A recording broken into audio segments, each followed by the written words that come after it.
Hi there. Are you someone planning an event and you're looking at your AV budget and you're just trying to figure out how much you should be putting aside for AV at your next event?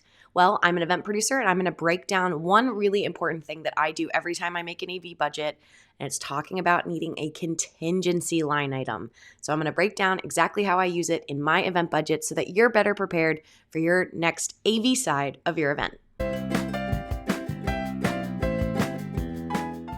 Before we jump into it, I'm Logan Clements. I'm a freelance event producer based here in Seattle, Washington, but I execute events here and all over the world. I do want to remind you to like, subscribe, turn on that little notification bell so you get notified every single Monday when I drop new videos. And I'm also the co-host of the Better Events podcast with fellow event pro Mary Davidson. You can listen to it wherever you listen to podcasts. We dive even more into some of these topics that I talk about here on my YouTube channel, but in longer form content. So we've had some really good episodes recently about personal branding, how you can kind of rebuild your Instagram as an event professional.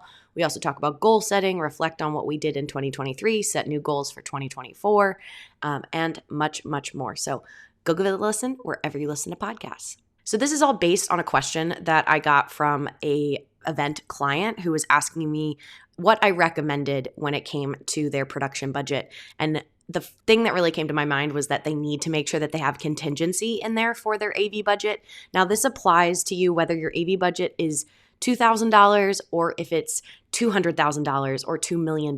And yes, I've worked with clients that are anywhere from they've had $2,000 for their AV production and people who've had over $1 million for their AV and production. And so this really applies to everybody.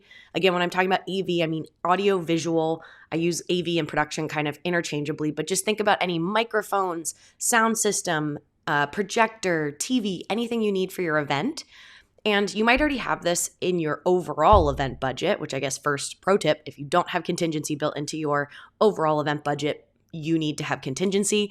Even Mary and I, my podcast co-host, we hosted the Better Events Conference, our first ever this past December in 2023. It was virtual. And even in that, we buffered in a couple $100 of contingency just to know. And we ended up actually using it because we needed to pay to do some stuff with a private podcast of how we're releasing content. And that line item was captured in our contingency. So just thanks to handy dandy Google here, a contingency fund is a reserve of money set aside to cover possible unforeseen future expenses.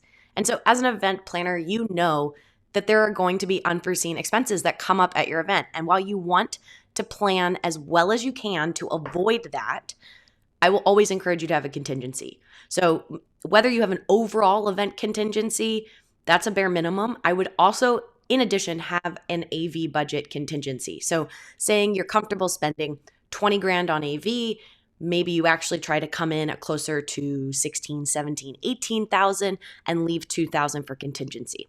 So why is this important? AV is one of those things that if you don't know exactly what you need, you might be a little surprised and have to discover only when you arrive on site, or if it's virtual, getting ready for your event in those final weeks, you realize, oh no, I forgot something. It's often that you've forgotten there's something you need, or you need an extra screen, or there's another room, you're doing a happy hour and you want to show sponsor slides. You didn't know you're going to have to pay for a monitor in that room, or there's a panel, a bunch of speakers get added. Now you need extra microphones. There's always something that happens. I feel like for me, in 2023, examples would also be labor, where we went into overtime because a speaker was running late or ran over. And that was something that in the moment we had to get approval from the client for, to say, yes, we can go into overtime because we needed to do it to make the speaker happy and to make the event happen. And so that's something that would be an additional cost that should fall into contingency. I've also had clients who say they're going to bring their own laptops and certain savings and things like that. And then all of a sudden, they're not able to bring them. They need to use their own. And now we're renting additional laptops from the AV vendor. So it's hard because with contingency, you never know exactly what it's going to go towards. But I would highly encourage you, especially if it's a brand new event for you or if you're new to your role, put contingency in your budget, specifically in your production budget, but probably overall as well. And make sure then you make a record. I talk so much on this channel about post-event reports. Make a record of what you're using that contingency for. So for next year, you then could actually budget for those things in specific line items and it's not falling into contingency. I feel like the only way to make a mistake here is to either one, not have contingency, or two, have contingency and then don't make notes. And so you have no way to evolve and learn from what you did the year prior. So really make sure that you note anything added, anything in there that you hadn't accounted for after the event so that next year you is going to be better prepared. So that's why you should have a contingency in your event budget, especially for AV, but overall as well. I'm Logan Clements. I'm a freelance event producer based in Seattle, Washington, but I execute events here and all over the world. Thanks so much for watching, and I'll see you in my next video. Bye.